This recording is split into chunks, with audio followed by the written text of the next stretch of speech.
स्थितिः पार्थ नैनां प्राप्य विमुह्यते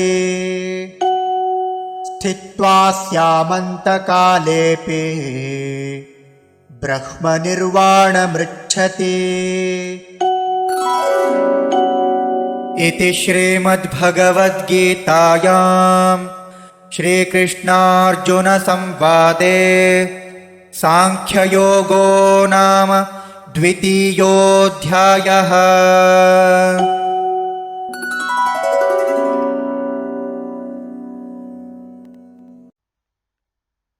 एषा ब्राह्मी स्थितिः पार्थ न एनां प्राप्य विमुह्यति स्थित्वा अस्याम् अन्तकाले अपि ब्रह्म निर्वाणं ऋच्छति।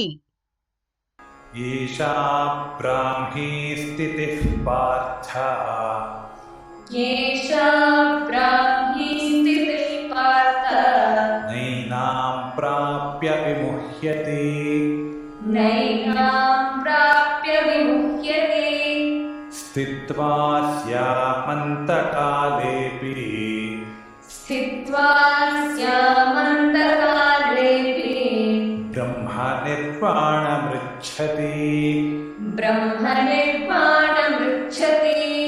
एषा ब्राह्मी स्थितिः पार्थ नैनां प्राप्य विमुह्यति एषा ब्राह्मी स्थितिः पार्थ नैनां प्राप्य विमुह्यति स्थित्वा स्यामन्तकालेऽपि ब्रह्मनिर्वाणमृच्छति स्थित्वा स्यामन्तकालेऽपि ब्रह्मनिर्वाणमृच्छति।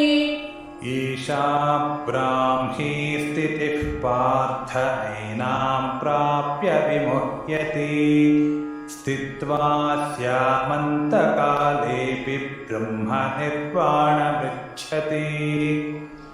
एषा ब्राह्मी स्थितिः पार्थ नैनां